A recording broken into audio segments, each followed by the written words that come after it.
un couple est parti en randonnée dans le Red Rock Canyon pour profiter d'une dernière aventure avant l'arrivée de leur bébé. Mais ils ne sont jamais revenus, disparaissant sans laisser de traces dans le désert du Nevada. Puis, 4 ans plus tard, un jogger et son chien font une découverte macabre sous un surplomb rocheux. Des preuves troublantes qui bouleversent tout ce que les enquêteurs croyaient savoir sur leur disparition. Le soleil du Nevada brillait au-dessus d'eux, tandis que Danielle Caldwell plissait les yeux face à la lumière crue qui se reflétait sur les formations de grès rouge. À 29 ans, elle s'était habituée à ses recherches du week-end. Ses chaussures de randonnée crissaient sur le gravier, tandis qu'elle s'arrêtait pour boire une gorgée de sa bouteille. Le liquide tiède faisant peu pour combattre la chaleur sèche qui semblait aspirer l'humidité de chaque pore. « Danny, on devrait probablement penser à rentrer », lança Marcus, l'un des volontaires réguliers qui participait à ses recherches depuis 2 ans. Son visage était rouge sous sa casquette de baseball, la sueur tachant le col de sa chemise.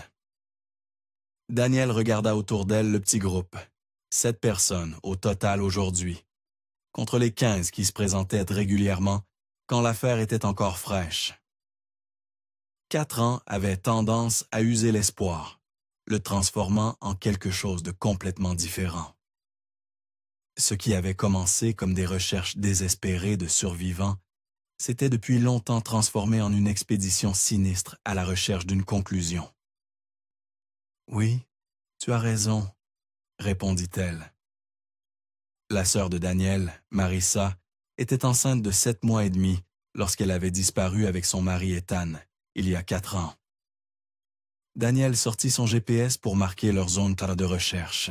Au fil des ans, ils avaient développé une approche systématique, couvrant méthodiquement différentes sections du Red Rock Canyon. La police avait depuis longtemps relégué l'affaire dans leur dossier non résolu, ne répondant qu'à des informations ou des pistes spécifiques. Mais Danielle ne pouvait pas lâcher prise. Marissa était sa seule famille restante, leurs parents étant décédés dans un accident de voiture 6 ans auparavant. « Très bien tout le monde », lança Danielle, sa voix portant à travers le terrain rocailleux. « On remballe pour aujourd'hui. Assurez-vous d'avoir tout votre équipement. » Lorsqu'ils atteignirent enfin le parking, chacun se dispersa vers son véhicule. Danielle ouvrit son coffre, y jetant son sac à dos et son équipement de recherche. L'horloge numérique de son téléphone indiquait 11 heures lorsqu'elle le sortit de sa poche, retrouvant enfin du réseau après des heures dans la zone morte de communication du canyon profond. Son écran s'illumina de notifications. Appels manqués, messages textes, messages vocaux. Son rythme cardiaque s'accéléra quand elle vit qu'ils provenaient tous de la même source. Le détective Raymond Chen, du département de police métropolitaine de Las Vegas. Elle appuya sur le bouton de rappel. Le téléphone sonna une fois avant que le baryton familier du détective Chen ne remplisse son oreille. « Danielle, Dieu merci. J'essaie de vous joindre depuis 2 heures. »« Je suis désolé, détective. J'étais à Red Rock avec mon groupe de recherche. Pas de signal. Que s'est-il passé? Tout va bien.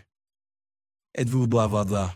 Êtes-vous toujours à Red Rock Canyon? » Oui, nous venons de revenir au parking près du centre des visiteurs. Détective, que se passe-t-il? Il y eut une pause, et Danielle pouvait entendre des voix étouffées en arrière-plan.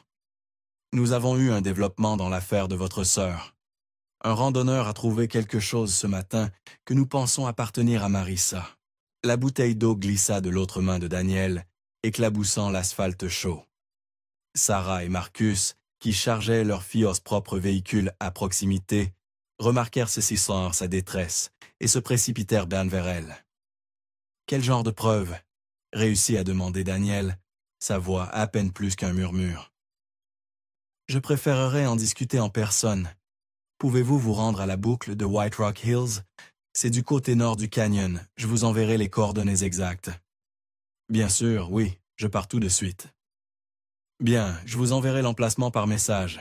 Il y aura plusieurs voitures de patrouille sur le site. Vous ne pourrez pas nous manquer. » Après avoir terminé l'appel, Daniel leva les yeux vers les visages inquiets qui l'entouraient. « Ils ont trouvé quelque chose », dit-elle, sa voix tremblante.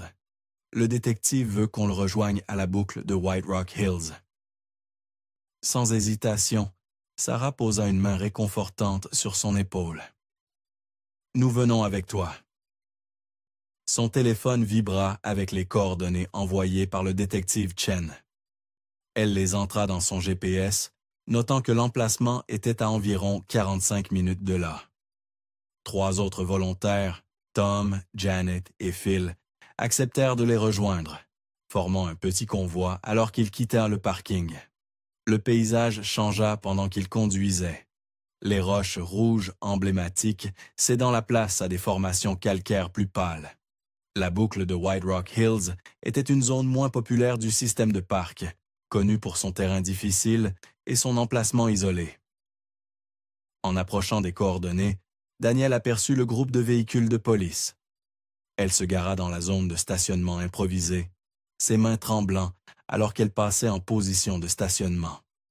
Elle sortit de la voiture et le détective Chen la conduisit, elle et ses amis, vers son véhicule banalisé. Le site est à environ 1 mile d'ici. Le terrain est trop accidenté pour les véhicules ordinaires au-delà de ce point. Ils s'entassèrent dans 2 SUV de police, des véhicules spécialement équipés pour la navigation dans le désert. Le trajet était chaotique et inconfortable, suivant ce qu'on pouvait à peine appeler un sentier. Lorsqu'ils s'arrêtèrent enfin, elle pouvait voir un groupe de personnes devant. Des techniciens de scène de crime, des officiers en uniforme et ce qui ressemblait à du personnel de recherche et de sauvetage. Un auvent temporaire avait été érigé pour fournir de l'ombre à une zone de collecte de preuves.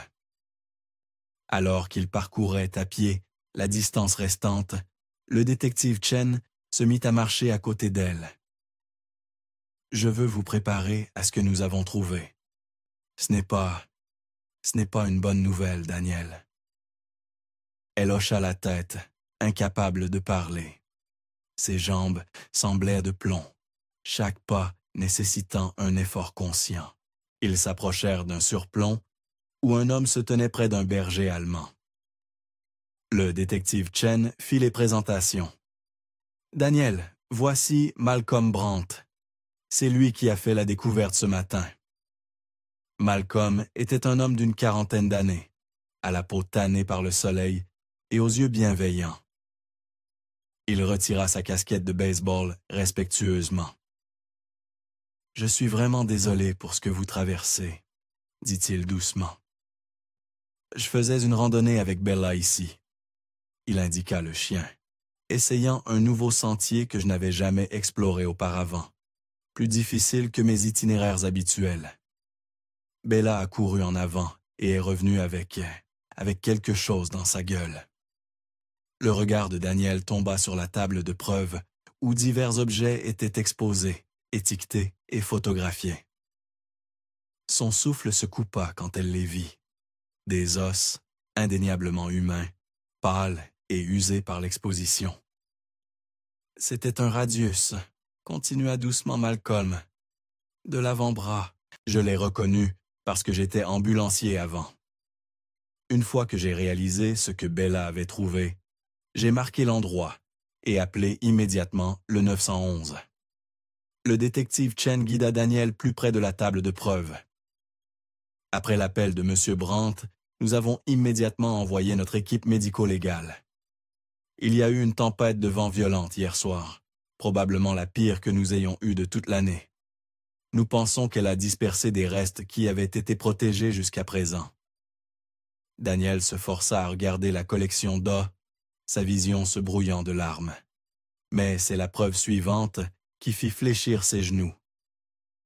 C'est comme ça que nous avons soupçonné qu'il s'agissait de votre sœur, dit le détective Chen, pointant vers un os plus grand, un tibia avec du matériel chirurgical encore attaché. Vous avez mentionné dans votre rapport initial que Marissa avait subi une opération au genou. Oui, murmura Daniel. 3 ans avant sa disparition, un accident de ski. Elle avait des broches et une plaque. Les numéros de série sur le matériel correspondent à ses dossiers médicaux, confirma le détective. Nous attendons encore la confirmation ADN, mais c'est elle. Les mots sortirent comme un sanglot brisé. Mon Dieu, c'est vraiment elle. Sarah passa un bras autour des épaules de Daniel, soutenant son poids alors que ses jambes menaçaient de céder complètement.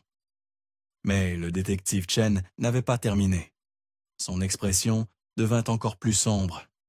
« Daniel, il y a plus. Nous avons trouvé des restes supplémentaires. Des os plus petits, trouvés dans une crevasse dans la falaise. » L'implication la frappa comme un coup physique. Le bébé de Marissa.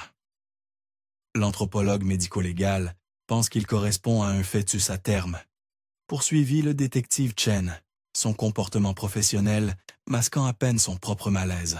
Certains os montrent des signes d'activité de charognard.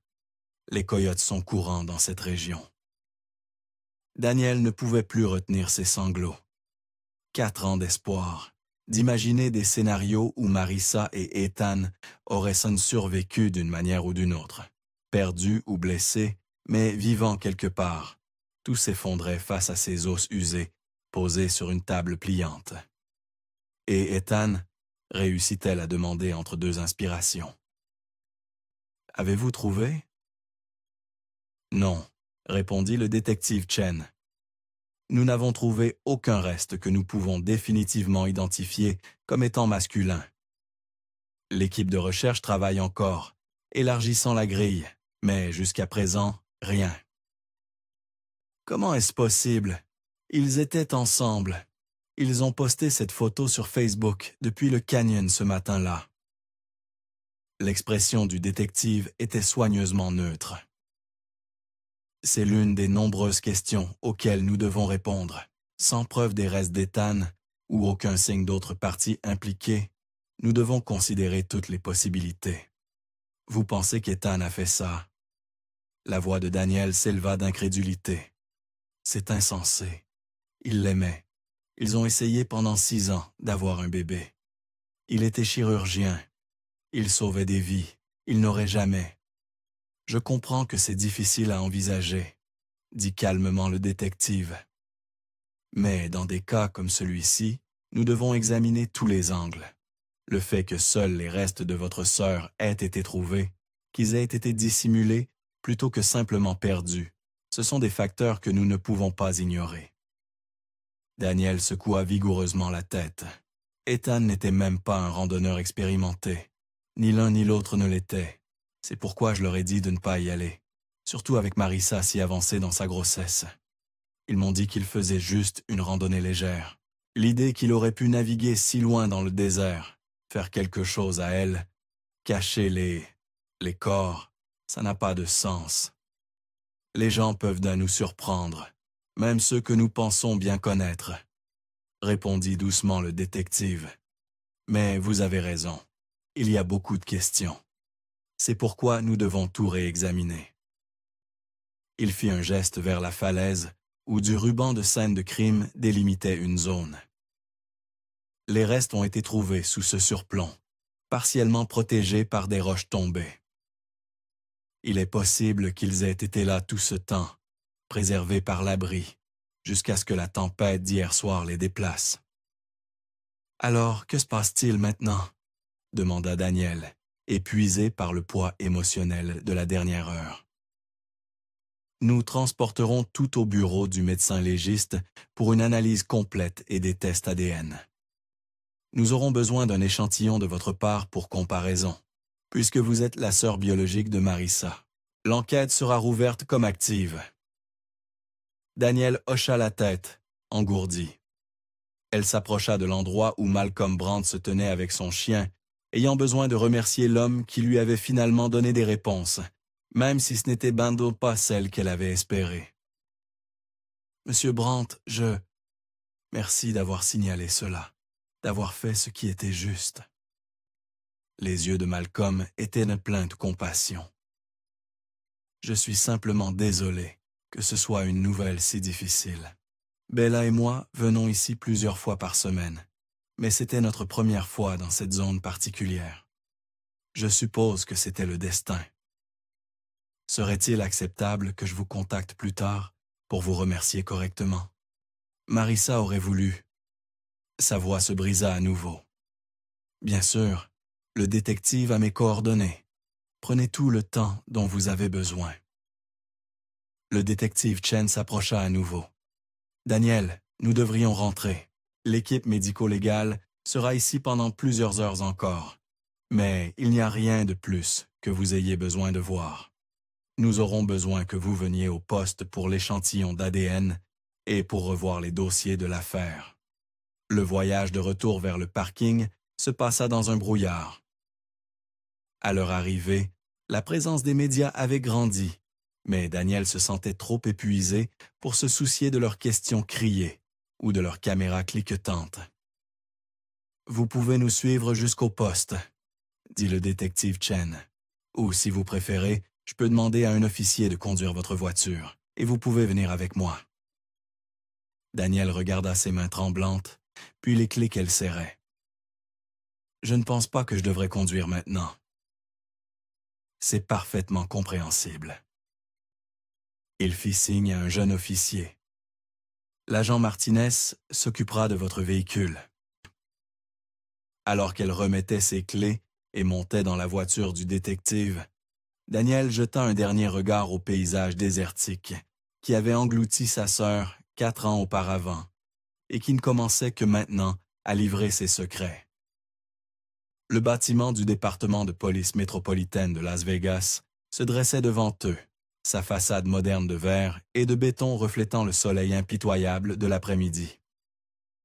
Le détective Chen escorta Daniel à travers l'entrée principale, passant le point de contrôle de sécurité et pénétrant dans l'intérieur animé, où officiers et civils se déplaçaient avec une efficacité rodée. Ils entrèrent dans une petite salle d'examen médical où une technicienne médico-légale attendait avec un kit de prélèvement. La femme, dont le badge l'identifiait comme Teresa Hoffman, offrit un sourire compatissant. « Cela ne prendra qu'un instant, mademoiselle Caldwell. J'ai besoin que vous ouvriez la bouche, et je vais prélever l'intérieur de votre joue. » Daniel s'exécuta, sentant le coton-tige frotter contre l'intérieur de sa joue. « C'est tout ce dont nous avons besoin, » dit Teresa. « Le laboratoire effectuera la comparaison en priorité. Nous devrions avoir des résultats dans les 48 à 72 heures. » Le détective Chen remercia la technicienne et conduisit Daniel 2 étages plus haut, à la division des enquêtes criminelles. Son bureau était modeste, mais organisé, avec des dossiers d'affaires soigneusement disposés sur des étagères et un grand tableau blanc couvert de notes de diverses enquêtes. Il sortit un épais dossier manille. Daniel reconnut le nom de sa sœur sur l'étiquette. « J'ai examiné le dossier original, mais j'aimerais tout revoir avec vous. » Parfois, des détails qui semblaient sans importance à l'époque peuvent prendre une nouvelle signification. Parlez-moi de ce dimanche encore. Le 14 octobre 2018. Racontez-moi tout ce dont vous vous souvenez. Enzingus, elle prit une profonde inspiration, remontant dans ses souvenirs à ce matin d'il y a 4 ans. Marissa m'a appelé vers 8 heures. Elle était excitée. Elle a dit qu'Ethan avait sa journée de libre et qu'il voulait de faire une randonnée. Je lui ai immédiatement dit non. Elle était enceinte de 36 semaines, détective, à seulement 4 semaines de son terme. Et elle avait eu cette opération au genou auparavant? Oui, environ 3 ans avant sa disparition. Elle s'était bien remise, mais cela la gênait encore parfois, surtout avec le poids supplémentaire de la grossesse. Je lui ai dit que c'était une terrible idée. Le détective Chen prenait des notes pendant qu'elle parlait. Mais ils y sont allés quand même. Marissa pouvait être têtue. Elle a dit que son obstétricienne, le docteur Patricia Morse, lui avait conseillé de rester active, que marcher aiderait avec les symptômes du 3e trimestre, le gonflement, les douleurs dorsales. Elle a dit que cela aiderait à positionner correctement le bébé pour l'accouchement. La voix de Daniel se brisa légèrement. Je lui ai suggéré de marcher dans le quartier, peut-être d'aller au centre commercial, où il y avait la climatisation. Mais Ethan avait travaillé de longues heures, et ils voulaient faire quelque chose ensemble avant l'arrivée du bébé. Pendant les 2 heures suivantes, le détective Chen la guida méthodiquement à travers tous les aspects de l'affaire. Il posa des questions sur la famille d'Ethan, parents décédés, un frère qui vivait dans l'Ohio, les amis de Marissa, un petit cercle, principalement d'autres jeunes mères ou futures mères, leurs finances, confortables mais pas riches, et tout changement de comportement avant la disparition. L'expression du détective Chen était compatissante, mais professionnelle. « Jitak, je sais que c'est difficile à envisager, mais le fait demeure que nous avons trouvé les restes de votre sœur, dissimulés dans un endroit isolé, sans aucune trace de son mari. Dans des cas comme celui-ci, nous devons considérer que la personne disparue pourrait être responsable. Mais pourquoi? Quel motif possible pourrait-il avoir? Ils étaient heureux. Ils allaient avoir le bébé qu'ils avaient désiré pendant si longtemps. Parfois, les gens cachent des choses à ceux qui leur sont les plus proches. Des problèmes financiers, des problèmes de dépendance, une liaison. Nous examinerons tout cela. Vous ne trouverez rien, dit fermement Daniel, parce qu'il n'y a rien à trouver. Le détective Chen ferma le dossier. J'espère que vous avez raison. En attendant, je dois vous demander d'être prudente. Cette découverte est déjà dans les médias. D'après notre expérience, quand des affaires non résolues reprennent comme celle-ci, cela peut déclencher des réactions inattendues. Si Ethan est vivant quelque part, il pourrait essayer de prendre contact. Ou si quelqu'un d'autre était impliqué, il pourrait se sentir menacé par l'enquête renouvelée. Vous pensez que je pourrais être en danger? Je pense qu'il est sage d'être prudente. Si quelque chose d'inhabituel se produit, des appels étranges, quelqu'un qui vous suit, n'importe quoi qui semble anormal, je veux que vous m'appeliez immédiatement. L'équipe de fouille, ont-ils trouvé autre chose? Le détective Chen secoua la tête. Ils ont élargi la grille de recherche, mais pas de reste supplémentaire jusqu'à présent. Ils continueront demain si le temps le permet. Nous amenons également des chiens de détection de cadavres pour couvrir plus de terrain.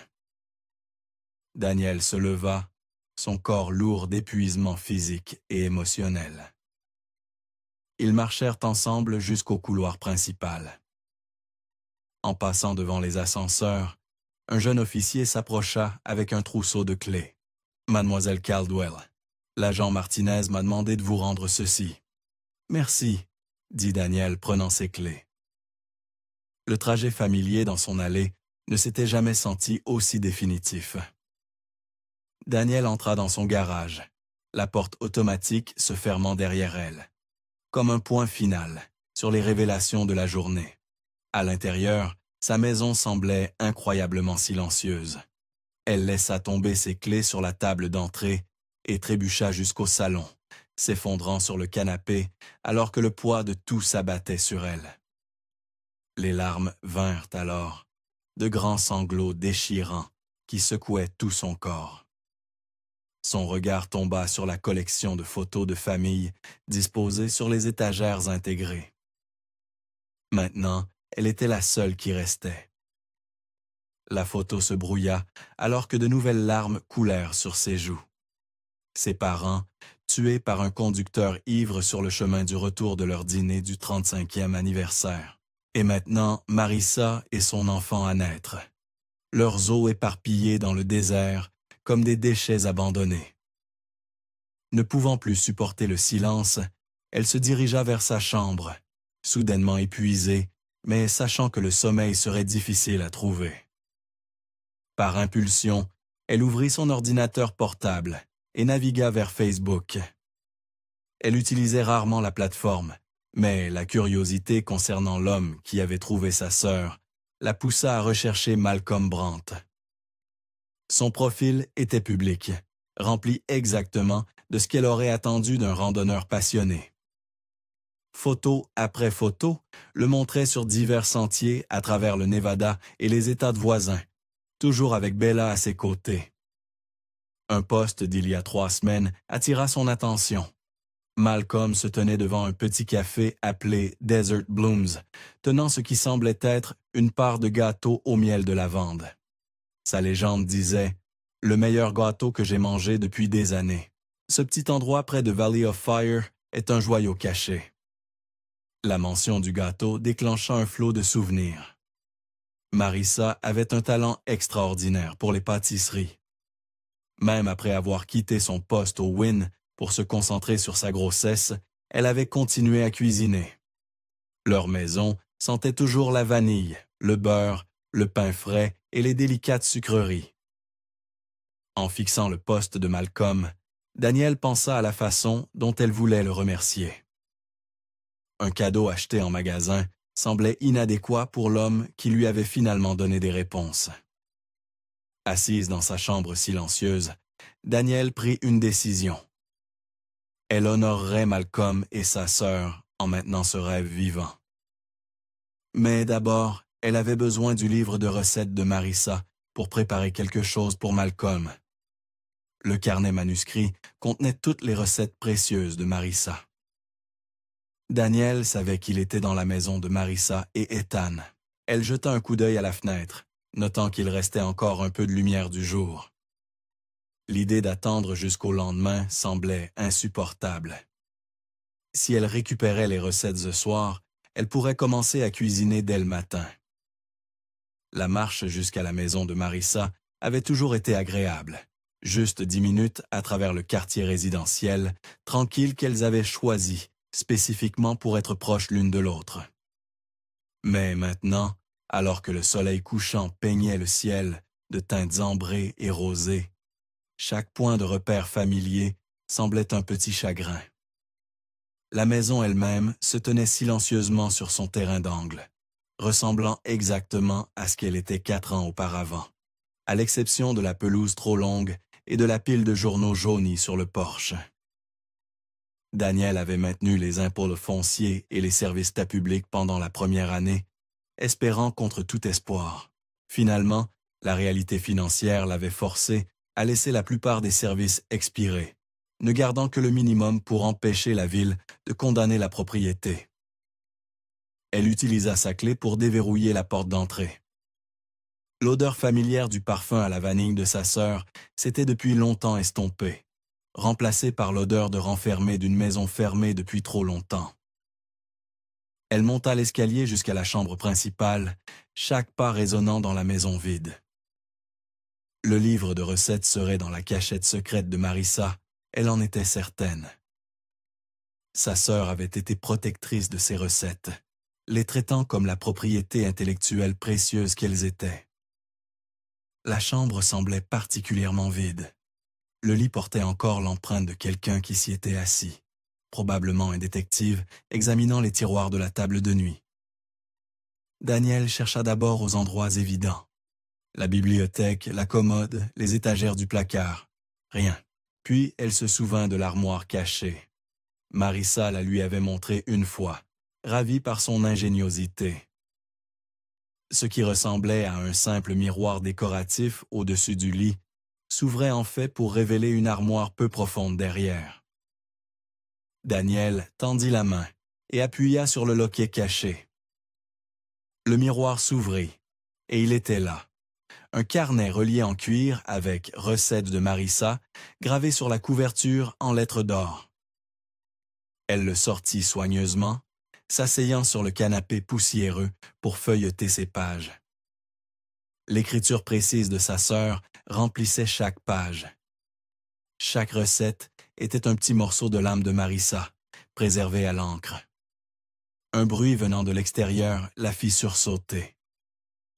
Un moteur de voiture au ralenti. Pas inhabituel dans un quartier résidentiel, mais quelque chose dans sa persistance la rendit mal à l'aise. Elle se déplaça vers la fenêtre, regardant à travers l'espace dans les rideaux. Une berline sombre était garée au bord du trottoir. 3 hommes en sortirent, et le sang de Danielle se glaça alors qu'ils s'approchèrent de la maison d'un pas résolu. Celui de devant portait un chapeau distinctif, un fedora brun qui semblait étrangement familier. Son esprit s'emballa. Devrait-elle appeler demander ce qu'ils voulaient. Mais quelque chose dans leur langage corporel la mettait en garde. Ce n'était ça des visiteurs occasionnels ou des voisins inquiets. Elle les entendit à la porte d'entrée, ne frappant pas mais travaillant sur la serrure. Le bruit métallique de grattement envoya de l'adrénaline dans son système. Elle devait appeler à l'aide, mais elle avait stupidement laissé son téléphone à la maison, pensant qu'elle ne serait partie que quelques minutes. Descendant l'escalier aussi silencieusement que possible, elle se dirigea vers le téléphone fixe de la cuisine. Dans sa hâte, sa hanche heurta un vase décoratif sur la table du hall. Il bascula, se brisant sur le plancher de bois dur avec un fracas qui semblait assourdissant dans la maison silencieuse. Le grattement à la serrure s'arrêta immédiatement. À travers la fenêtre avant au rideau, elle vit les 3 hommes reculer, retournant rapidement à leur voiture. Elle se pressa contre le mur, essayant de mieux voir leur visage sans être vue. L'homme au chapeau se tourna légèrement en atteignant la voiture, et Daniel eut un choc. De profil, avec sa façon de se tenir, la pente de ses épaules, il ressemblait à Ethan. Mais c'était impossible, n'est-ce pas? La voiture s'éloigna, et Daniel resta figé un long moment avant de se rappeler du vase brisé. Elle trouva un balai et une pelle dans la cuisine, balayant soigneusement chaque éclat de porcelaine. Cette tâche banale l'aida à calmer son cœur qui battait la chamade. Qui étaient ces hommes? Si l'un d'eux était vraiment Ethan, pourquoi n'avait-il pas de clé pour sa propre maison? Pourquoi essayer d'entrer par effraction? Et qui étaient les autres avec lui? Elle tendit la main vers le téléphone de la cuisine, mais la ligne était morte. Bien sûr, elle n'avait pas payé les factures depuis des années. Les avertissements du détective Chen résonnaient dans son esprit, concernant des activités étranges suite à la découverte de preuves. Elle devait lui parler de cela, mais d'abord, elle devait rentrer chez elle en sécurité. Elle remonta chercher le livre de recettes. En le prenant, ses yeux tombèrent sur une photo encadrée sur l'étagère. Ethan à une conférence médicale à Reno, portant exactement le même fedora brun que l'homme dehors avait porté. Il l'avait acheté sur un coup de tête, se souvenait-elle, disant que cela le faisait se sentir comme Indiana Jones. Un frisson parcourut son échine. Elle prit à la fois la photo et le livre de recettes, puis vérifia rapidement toutes les fenêtres. La rue semblait vide, la mystérieuse voiture nulle part en vue.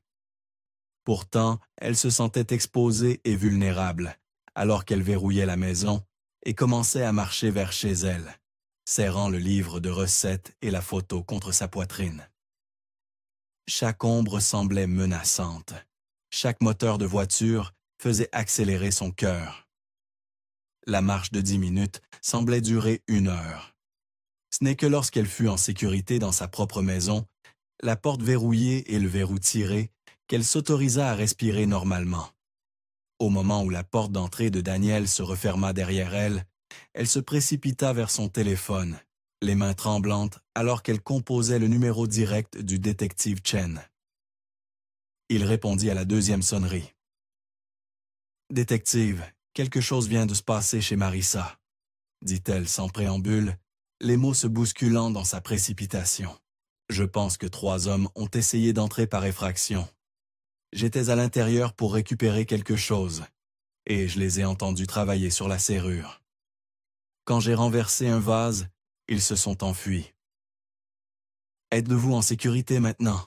Êtes-vous chez vous? Oui, je suis chez moi, porte verrouillée. Mais détective, l'un d'eux, je pense que l'un d'eux pourrait être Ethan.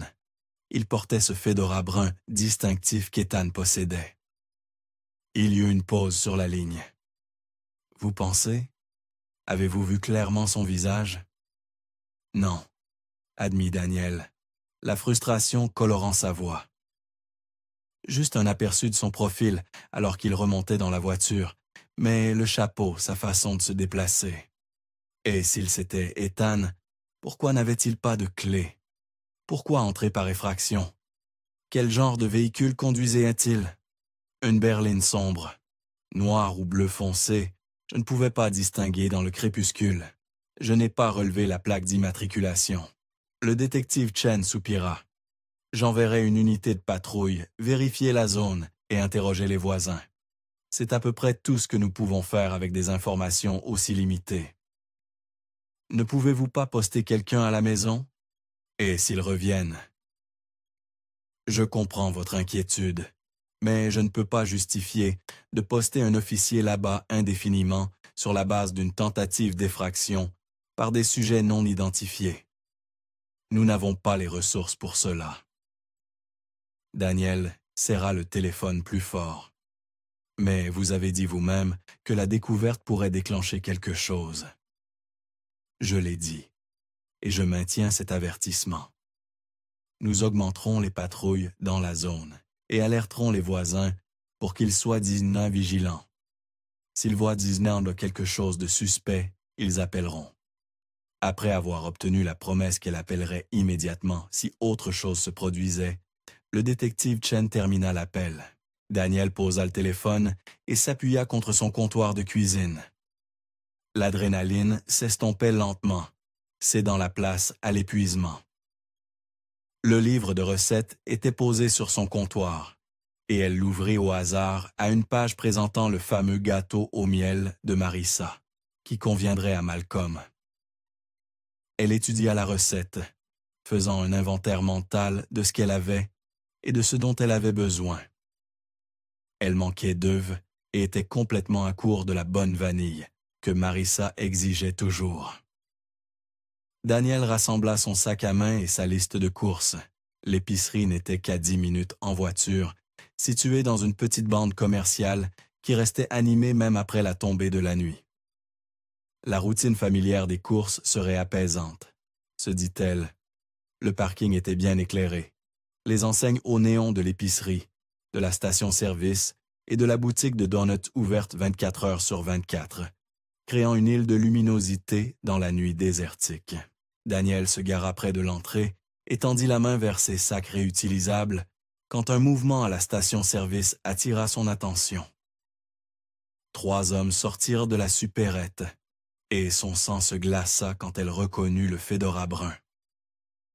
Elle se baissa instinctivement dans son siège, puis regarda prudemment par-dessus le tableau de bord. Les hommes se tenaient en un cercle lâche près d'une berline noire, engagés dans ce qui semblait être une conversation intense. Ils étaient trop loin pour qu'elle entende clairement, mais l'air nocturne transportait des fragments de leur discussion. Le registre doit être... L'un des hommes gesticula avec emphase. Prudent avec la recherche, répondit l'homme au chapeau. Nous devons être rapides. Le 3e homme ne cessait de regarder autour de lui, nerveusement. Le cœur de Daniel martelait contre ses côtes. Un registre? Quel genre de registre serait caché dans la maison de Marissa? Tandis qu'elle observait, une autre silhouette émergea de derrière la station-service. Un homme plus jeune, portant ce qui ressemblait à une blouse de vétérinaire, du genre avec des animaux de dessins animés imprimés dessus. Il courut vers le groupe, portant ce qui semblait être une petite glacière. Les hommes échangèrent de quelques mots brefs, avant que tous les 4 ne montent cessassent dans la berline. Toute partie rationnelle du cerveau de Daniel lui criait de rester sur place, d'appeler immédiatement le détective Chen et de signaler ce qu'elle avait vu. Mais alors que la berline noire quittait la station-service, une impulsion différente prit le dessus. Si c'était Ethan, elle devait savoir. Elle devait comprendre pourquoi il se faufilait avec des hommes étranges, pourquoi il avait essayé d'entrer par effraction dans sa propre maison, pourquoi il avait disparu pendant 4 ans, tandis que les os de sa femme enceinte s'éparpillaient dans le désert. Avant qu'elle ne puisse remettre en question sa décision, Daniel démarra sa voiture et les suivit. Elle essaya de maintenir une distance raisonnable, gardant au moins 2 longueurs de voiture entre eux, alors qu'ils naviguaient à travers la ville. La berline se déplaçait avec détermination, mais pas imprudemment, signalant tous les virages, respectant les feux de circulation. Quelques soirs, ces hommes ne voulaient pas attirer l'attention. En atteignant la périphérie de Las Vegas, la circulation s'éclaircit considérablement. La berline tourna sur l'autoroute 160, se dirigeant vers l'ouest en direction du désert. Le malaise de Daniel grandissait à chaque kilomètre. Où allait-il? La route menait éventuellement à Pahrump, mais il y avait beaucoup de déserts vides entre ici et là-bas.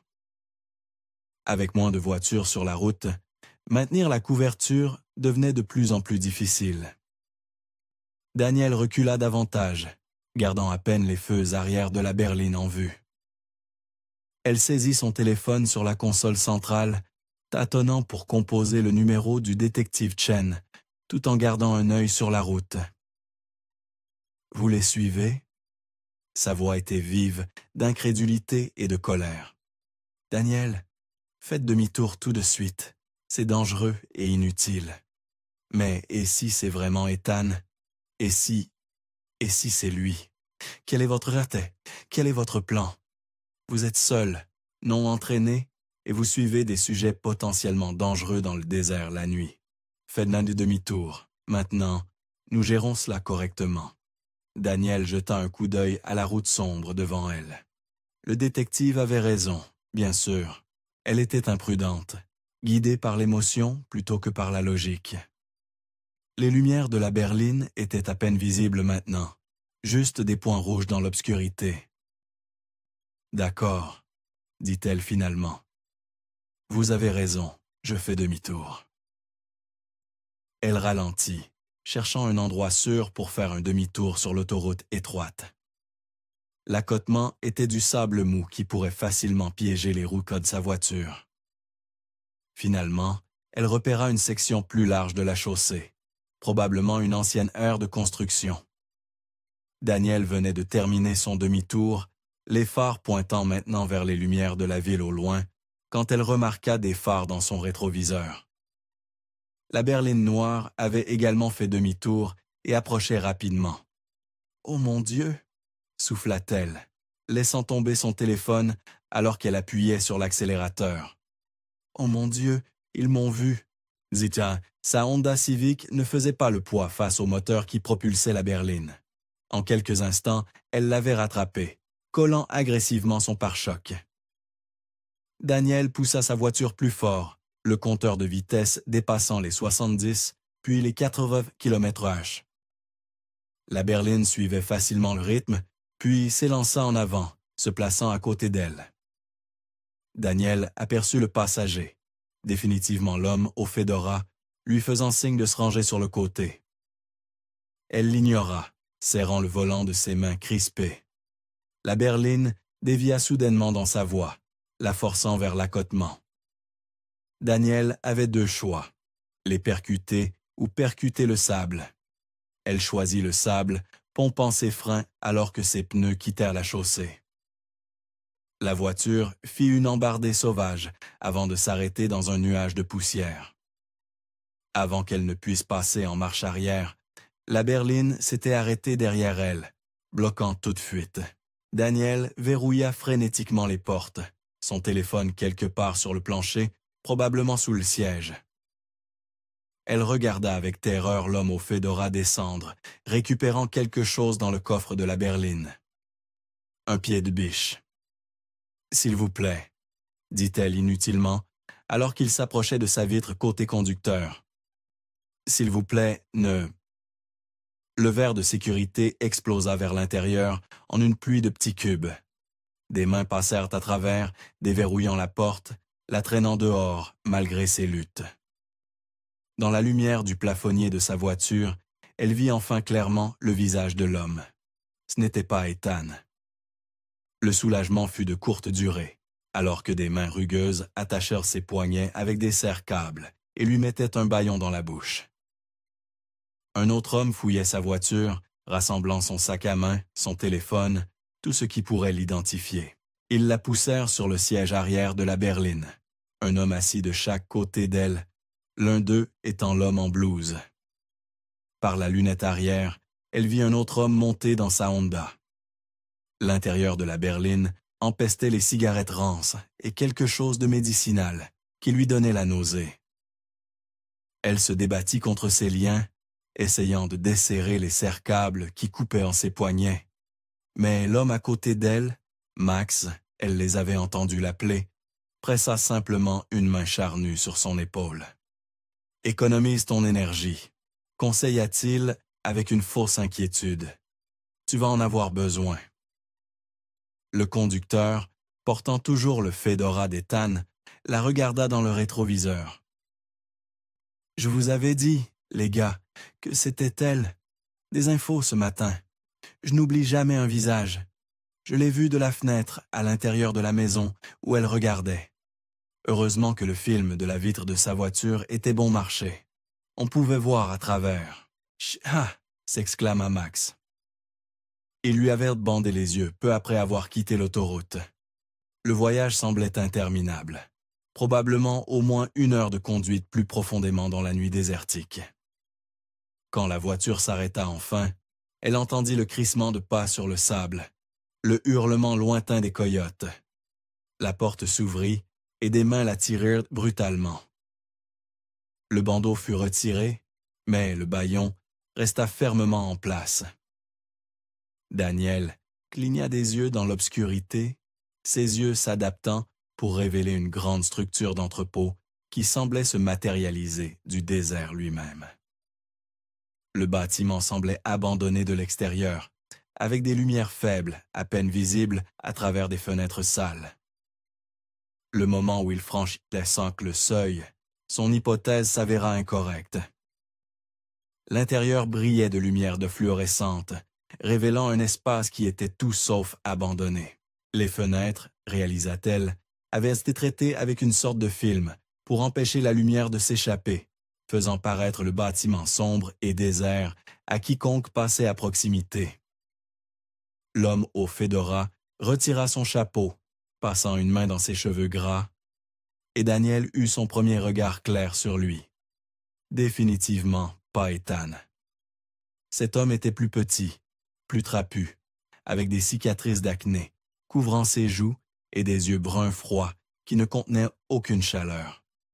« Bienvenue dans notre petite opération », dit-il avec un sourire qui lui donna la chair de poule. « Je suis Rico. Tu as déjà rencontré Max et ses chaînes là-bas. » Ils la conduisirent le long d'un couloir bordé de portes, certaines ouvertes pour révéler des chambres contenant des lits d'hôpital. Son esprit tournait alors qu'elle essayait de comprendre ce qu'elle voyait. Dans une pièce, elle aperçut des silhouettes immobiles sur des lits, des perfusions serpentant depuis leurs bras. Dans une autre, quelqu'un en blouse vérifiait des moniteurs. Ils l'amenèrent dans une pièce contenant plusieurs lits d'hôpital, chacun équipé de sangles de contention et d'équipements de surveillance. L'installation médicale aurait été rassurante dans un véritable hôpital.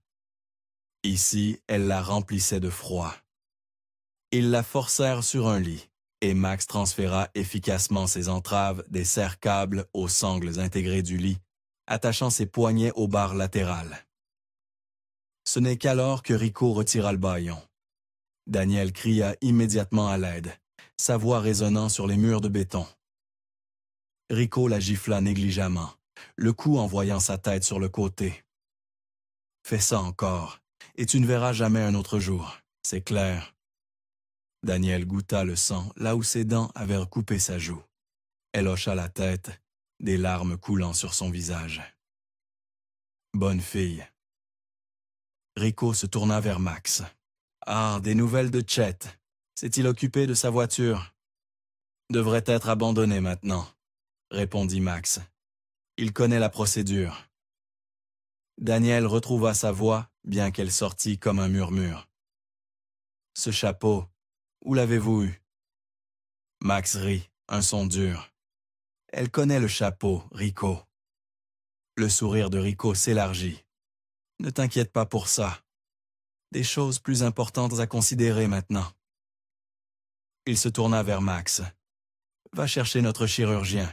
Ça a marché encore mieux que ce qu'on avait prévu. » Alors que Max partait, Rico et un autre homme en blouse commencèrent à pousser le lit de Daniel le long d'un autre couloir.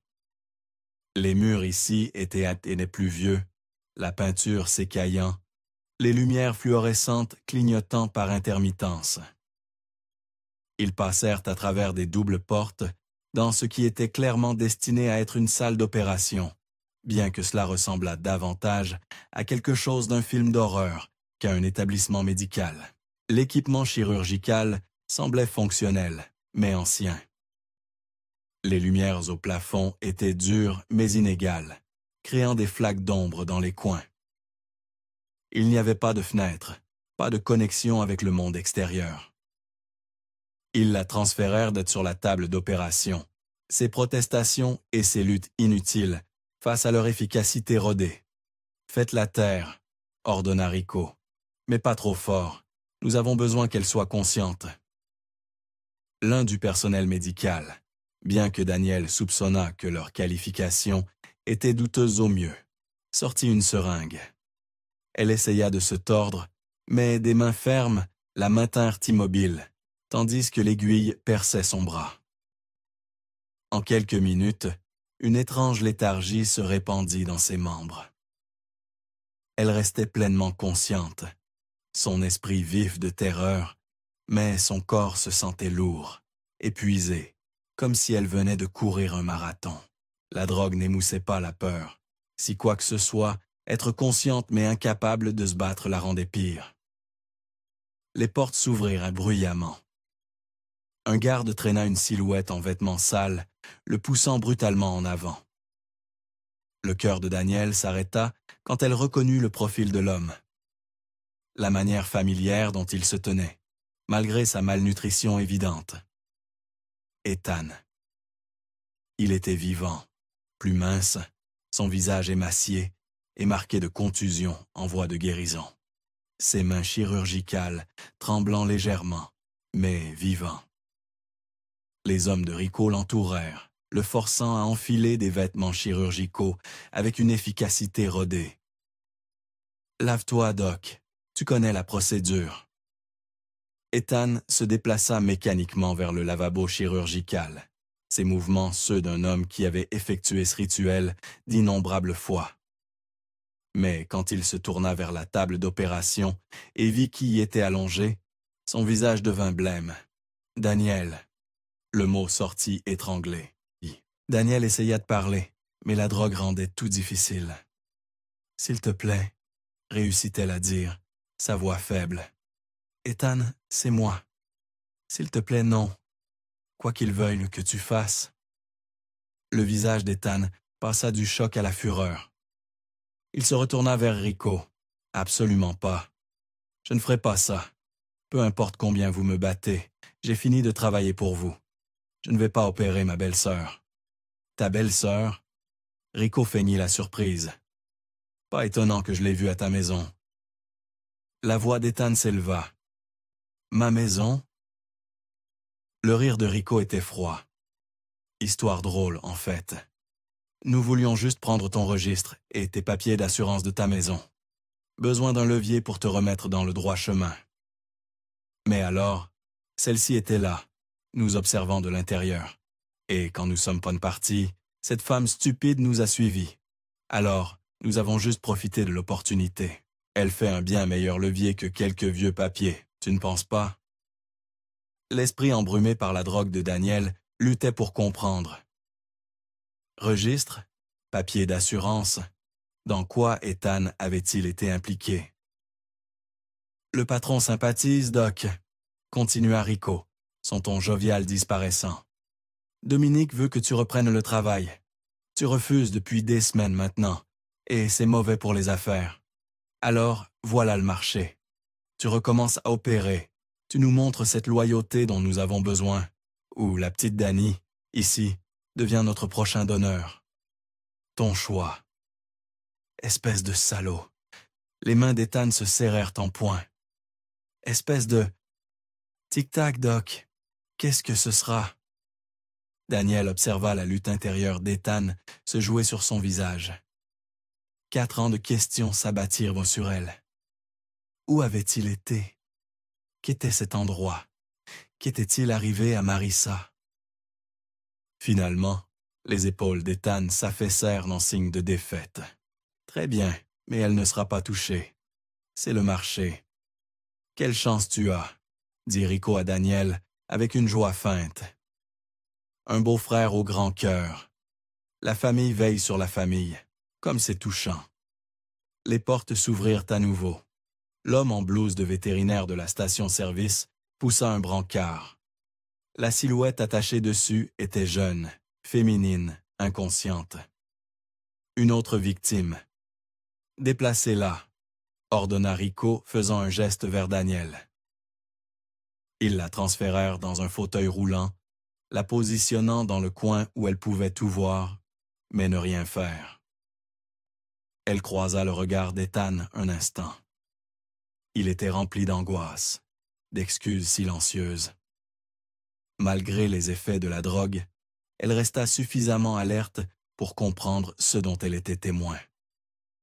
Quelle que soit cette opération, Ethan avait été forcé d'en faire partie. Et maintenant, elle était piégée ici aussi. « Très bien, Doc, » dit Rico frappant dans ses mains. « Il est temps de gagner ta vie. Et pendant que tu y es, tu vas enseigner à notre nouvelle recrue, ici. » Il fit un geste vers l'homme en blouse de vétérinaire. « Rencontrez le docteur Paulson. Enfin, il est docteur pour les animaux. Mais nous pensons que les bases sont les mêmes. » « Non, » protesta Ethan. « Vous ne pouvez pas être sérieux. La chirurgie humaine n'est pas pratiquée par des vétérinaires. »« Alors, tu ferais mieux d'être un bon professeur, Doc, » répondit Rico. « Parce que le docteur Paulson, ici, est ton nouvel assistant. Forme-le bien. » Il jeta un regard significatif vers Daniel. Ethan ferma brièvement les yeux, puis s'approcha de la table d'opération avec la détermination réticente d'un homme sans choix. Le vétérinaire prit position en face de lui, enthousiaste et nerveux à parts égales. « Juste regarde pour l'instant, » dit doucement Ethan. Il commença à préparer l'anesthésie, ses mains plus stables maintenant qu'il était tombé dans une routine familière. C'est une extraction de rein, la patiente. Un homme de grande taille entra dans la pièce, un homme de main, clairement, tout en muscles, sans subtilité. Il saisit le bras de Daniel, la soulevant du fauteuil roulant. La drogue rendait ses jambes instables, et elle serait tombée sans sa poigne. « Où l'emmenez-vous » exigea Ethan, s'arrêtant dans ses préparatifs. « Ce n'est pas ton affaire, » répondit Rico avec douceur. « Mais sois rassuré, Doc, nous la garderons en vie, pour ton bien. Tant que tu continues à être utile, elle restera en vie, c'est le marché. » La poigne de l'homme musclé sur le bras de Daniel était comme un étau alors qu'il la traînait à travers les couloirs de l'entrepôt. Ses jambes, encore faibles à cause de la drogue qu'on lui avait injectée, suivaient à peine le rythme. Il s'arrêta devant une lourde porte métallique, sortit une clé et la poussa à l'intérieur. La pièce était austère, mur en béton, un seul lit avec un matelas mince, un seau dans le coin et rien d'autre. Une ampoule nue fournissait un éclairage dur. Cela ressemblait exactement à ce que c'était, une cellule de prison. « Ce ne sera pas long, » dit l'homme avec un sourire narquois qui lui donna la chair de poule. « Juste besoin d'aller chercher quelques fournitures. Le patron aime que les nouveaux soient bien domptés. » La porte claqua, la serrure s'enclenchant avec finalité. Daniel entendit ses pas lourds s'éloigner dans le couloir. Seule, elle évalua sa situation. La drogue s'estompait lentement, la sensation revenant dans ses membres. Elle testa sa coordination en marchant autour du petit périmètre de la pièce. Plus stable à chaque pas. Le lit attira son attention. Quelque chose à son sujet semblait étrange. Alors qu'elle s'asseyait sur le bord, testant sa stabilité, sa main frôla quelque chose sous l'oreiller. Ses doigts trouvèrent un stylo. Un simple stylo à billes, mais caché délibérément. Curieuse maintenant, elle passa ses mains le long du bord du matelas et sentit du papier entre le matelas et le cadre de lit rouillé. Elle sortit plusieurs feuilles pliées, son cœur s'arrêtant quand elle reconnut l'écriture d'Ethan. La première page était leur vœu de mariage. Elle se souvenait de ce jour, comment la voix d'Ethan s'était brisée d'émotion alors qu'il lisait ces mots à Marissa. « Je promets de t'aimer à travers chaque opération qui s'éternise, chaque gâteau qui ne lève pas tout à fait comme il faut, chaque moment de joie et de peine que la vie nous apporte. » Les autres pages étaient des lettres, toutes adressées à Marissa. Le clic de la serrure la fit sursauter. Daniel glissa rapidement les papiers et le stylo dans son jean, tirant sa chemise pour couvrir la bosse. L'homme musclé entra, et son sang se glaça à la vue de ce qu'il portait. Des lanières de cuir, des menottes, une cravache, des objets qui n'avaient qu'un seul but dans un endroit comme celui-ci. « Il est temps pour ta séance de dressage », annonça-t-il, posant les objets sur le sol avec un soin délibéré. « Tout le monde ici y passe d'une manière ou d'une autre. Mais toi, t'es une jolie. Alors c'est le spécial, juste pour toi. » Non. Daniel recula contre le mur. « Vous n'avez pas à faire ça. » « Bien sûr que si. C'est une partie du boulot, la partie amusante. » Il avança lentement, savourant sa peur. « Maintenant, tu peux rendre ça facile ou difficile. Dans tous les cas, ça va arriver. » L'esprit de Daniel s'emballa. Le stylo pressait contre sa hanche à travers le denim. Une chance. Elle devait le laisser s'approcher. « S'il vous plaît, » dit-elle, laissant sa voix se briser, jouant la peur qui était déjà authentique. « Je ne causerai pas de problème, je promets. »« N'est ce qu'ils disent, Touande, » ricana-t-il. Il l'attrapa, et Daniel se força à ne pas reculer, alors que ses mains saisissaient ses épaules. « Mais j'ai mes ordres. » Elle lui cracha au visage. Son expression passa de l'amusement à la rage en un instant. La gifle vint, dure et rapide, l'envoyant s'étaler sur le sol en béton. Des étoiles explosèrent dans sa vision. Petite salope, il se dressait au-dessus d'elle. Maintenant, tu vas vraiment le sentir. Alors qu'il tombait à genoux, attrapant les sangles, la main de Daniel trouva le stylo. Il se penchait sur elle, son visage à quelques centimètres du sien, son haleine puant les cigarettes et le whisky bon marché. Son poids la plaquait, la piégeant. Maintenant ou jamais. Sa main monta d'un mouvement rapide, enfonçant profondément le stylo dans son œil gauche. Le cri de l'homme était inhumain, ses mains volant vers son visage alors qu'il roulait loin d'elle. Le sang coulait entre ses doigts. Daniel recula en rampant, son propre cri coincé dans sa gorge, mais ses yeux se fixèrent sur l'arme à sa hanche. Alors qu'il se tordait sur le sol, elle bondit vers elle, ses doigts se refermant sur la crosse, juste au moment où sa main attrapait sa cheville. « Je vais te tuer », rugit-il, son œil restant fou de douleur et de fureur. Malgré sa blessure, sa force était terrifiante, alors qu'il commençait à la tirer vers lui. Daniel se tordit, ramenant l'arme. « Lâchez-moi !» Il ne le fit pas. Ses doigts s'enfonçaient plus profondément, et elle pouvait le voir atteindre quelque chose, un couteau dans sa botte. Le coup de feu était assourdissant dans la petite pièce. Le cri de l'homme monta encore plus haut, alors que la balle déchirait sa cuisse. Sa prise se desserra, et Daniel se libéra d'un coup de pied, se relevant en titubant. Elle se tenait au-dessus de lui, l'arme tremblant dans ses mains, s'attendant à ce que des gardes accourent, mais personne ne vint. La pièce était insonorisée, réalisa-t-elle, conçue pour étouffer les cris. La porte était verrouillée. Daniel visa le mécanisme de verrouillage et tira 2 fois. Le métal étincela et se tordit, et quand elle tira sur la poignée, la porte s'ouvrit. Le couloir au-delà était vide. L'éclairage d'urgence jetait tout dans une lueur verdâtre maladive.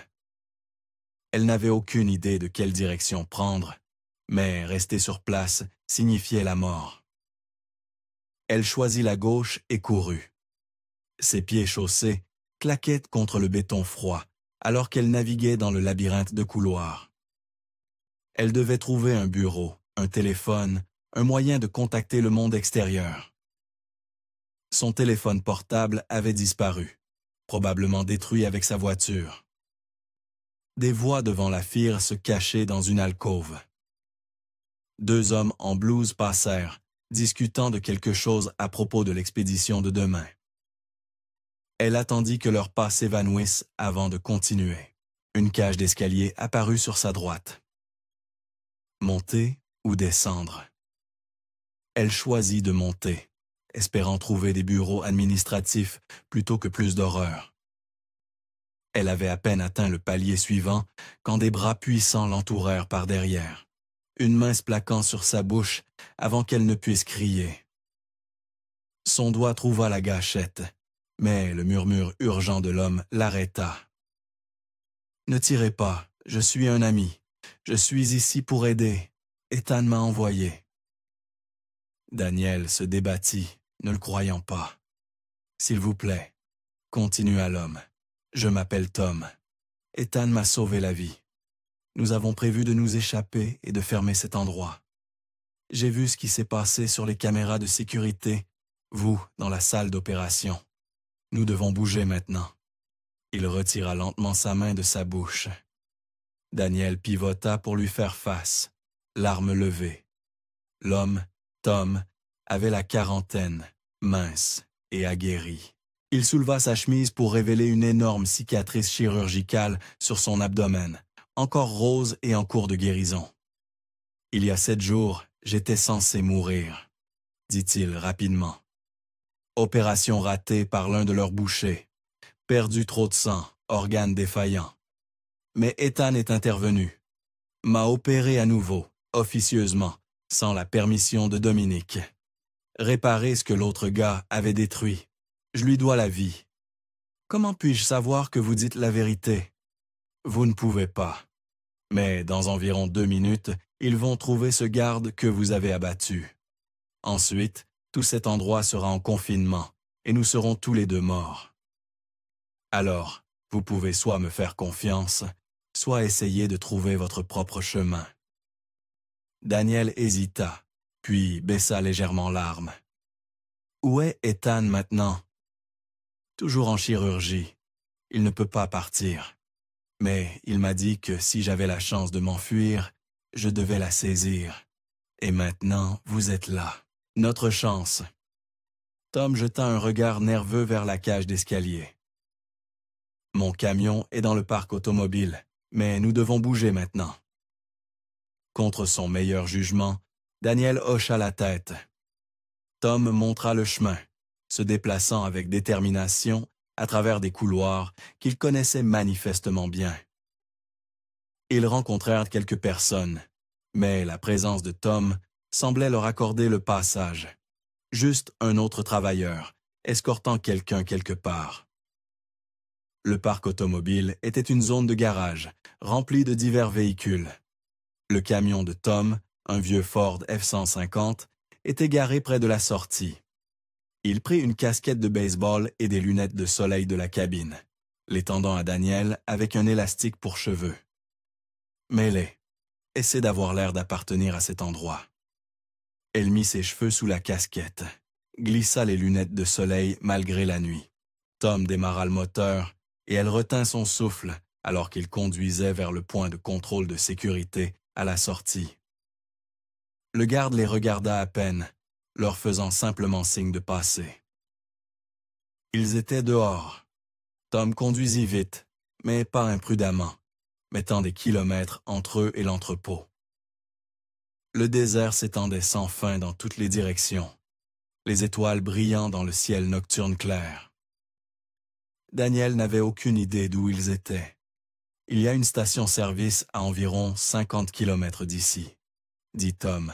« Nous pourrons appeler la police de là-bas. » « Qu'est-ce que c'est que cet endroit? » demanda Daniel, sa voix rauque. « Que font-ils? Prélèvement d'organes, répondit Tom sombrement. Dominique Torino dirige toute l'opération. Ils attrapent des déjants, des sans-abri, des toxicomanes, des personnes qui ne manqueront à personne. Les gardent en vie aussi longtemps que possible, prélevant des organes selon les besoins des acheteurs. Reins, foie, cornée, même de la peau parfois. Daniel se sentit malade. Et Ethan? Ils l'ont eu pendant 4 ans. L'ont forcé à faire les opérations. Il a essayé de refuser récemment. C'est pourquoi il cherchait à atteindre le vieux dans sa maison. Ce registre dont ils ont parlé, il contient toutes les transactions, tous les acheteurs, des preuves qui pourraient faire tomber tout le réseau. Où est ce Dominique? Bâtiment séparé sur le même complexe. Il va rarement à l'entrepôt lui-même, laisse le sale boulot à Rico et son équipe. Mais c'est l'araignée au centre de la toile. La station-service apparut enfin, un phare de normalité dans la nuit désertique. Tom se gara loin des lumières vives, et ils se précipitèrent vers la cabine téléphonique. Les doigts de Daniel tremblaient, alors qu'elle composait le 911. « Je m'appelle Daniel Caldwell. J'ai été kidnappé et détenu dans un entrepôt où ils prélèvent les organes sur des victimes. Plusieurs personnes sont retenues contre leur volonté. Nous avons besoin d'aide immédiatement. » Le ton du répartiteur passa à un professionnalisme urgent. Tom prit le téléphone, fournissant des indications spécifiques. Zone industrielle de North Las Vegas, bâtiment 47B, sur l'autoroute 604, grand complexe d'entrepôt avec un bâtiment administratif séparé, au moins 20 gardes armés, nombre inconnu de victimes. Pouvez-vous également contacter le détective Raymond Chen, ajouta Daniel. Ceci est lié à l'affaire de disparition de Marissa Voss. On leur ordonna de rester à la station-service et d'attendre la police. Tom déplaça son camion à un endroit où il pouvait surveiller la route, tout en restant partiellement caché. « Tout le monde là-bas n'est pas mauvais », dit doucement Tom alors qu'ils attendaient. La plupart sont piégés par des dettes, par la peur, par des menaces envers leur famille. Mais Rico et son groupe principal, ce sont de vrais croyants. Ils jouissent du pouvoir. Combien de victimes? À tout moment? Peut-être 15, 20. Certains ne durent pas longtemps, d'autres. Il s'interrompit. En 20 minutes, l'autoroute s'anima de véhicules roulant dans l'obscurité, sans lumière, sans sirène. Des fourgons du SWAT, des voitures de patrouille, des ambulances positionnées plus loin. La réponse était massive et coordonnée. Une voiture de patrouille se détacha vers la station-service. 2 officiers s'approchèrent prudemment, confirmant leurs identités avant de les escorter vers une unité de commandement mobile installée plus bas sur la route. La commandante tactique, une femme sérieuse nommée Capitaine Torres, les débriefa rapidement. Daniel souligna qu'Ethan était une victime, forcé de participer sous la menace de mort. Tom fournit des plans détaillés des bâtiments, des positions des gardes, l'emplacement des zones de détention des victimes. « Nous les sortirons », assura le capitaine Torres, à la fois les victimes et votre beau-frère. Mais j'ai besoin que vous restiez tous les deux ici, où c'est sûr. Ils furent retransférés dans une voiture de patrouille, avec une bonne vue sur la route menant au complexe d'entrepôt. Daniel serrait l'arme qu'elle avait prise. Les officiers l'avaient laissé la garder comme preuve, après avoir confirmé qu'elle n'était pas chargée. Tout ce qu'ils pouvaient faire maintenant était d'attendre et de prier pour que le cauchemar qui avait commencé il y a 4 ans à Red Rock Canyon se termine enfin ce soir. De l'intérieur de la voiture de patrouille, Daniel regardait les équipes tactiques se mettre en position autour du complexe d'entrepôt. L'opération se déroulait avec une précision militaire. Des officiers en tenue tactique noire, avançant en formation coordonnée, utilisant des signaux manuels pour communiquer dans l'obscurité. Les premiers cops de feu la firent sursauter. Tom, assis à côté d'elle, posa une main rassurante sur son épaule. « Ils savent ce qu'ils font », dit-il doucement. Mais les tirs s'intensifiaient, résonnant à travers le désert. Les éclairs des armes illuminaient les fenêtres de l'entrepôt, comme des feux d'artifice mortels. Elle pouvait entendre des ordres criés, le fracas des charges de démolition, le craquement sec des grenades assourdissantes. La bataille ne fut pas rapide. Pendant près de 40 minutes, les sons du combat continuèrent. Des périodes de combat intenses, suivies de silences tendus, puis éclatant à nouveau d'une partie différente du complexe. Les articulations de Daniel étaient blanches à force de serrer la poignée de porte, chaque instinct lui criant de courir vers l'entrepôt, de trouver Ethan. Finalement, les tirs s'espacèrent. Les communications radio augmentèrent et elle vit des officiers sortir du bâtiment. Ils se déplaçaient différemment maintenant, non plus avec la tension prête au combat, mais avec le processus méthodique de sécurisation d'une scène de crime. Puis vint le défilé des suspects arrêtés. Les officiers les firent y sortir en une longue file, les mains de menottés derrière le dos. Daniel reconnut immédiatement Rico, son fedora disparu, du sang coulant d'une coupure sur son front. Derrière lui venait Max, puis le vétérinaire dans sa blouse ridicule, l'air terrifié. Chet, qui devait être celui qui avait disposé de sa voiture, sortit en boitant. « C'est au moins 20, compta Tom. Peut-être 25. » Mais ce sont les victimes qui brisèrent dans le cœur de Daniel. Les équipes médicales commencèrent à les faire sortir sur des brancards et en fauteuils roulants. Certains marchaient seuls, soutenus par des ambulanciers, clignant des yeux de confusion face à leur soudaine liberté. D'autres gisaient immobiles sur des civières, des perfusions toujours attachées, leur état inconnu. Le hurlement des ambulances supplémentaires remplit l'air alors que d'autres unités médicales arrivaient pour gérer le volume de victimes. « Où est Dominique ?»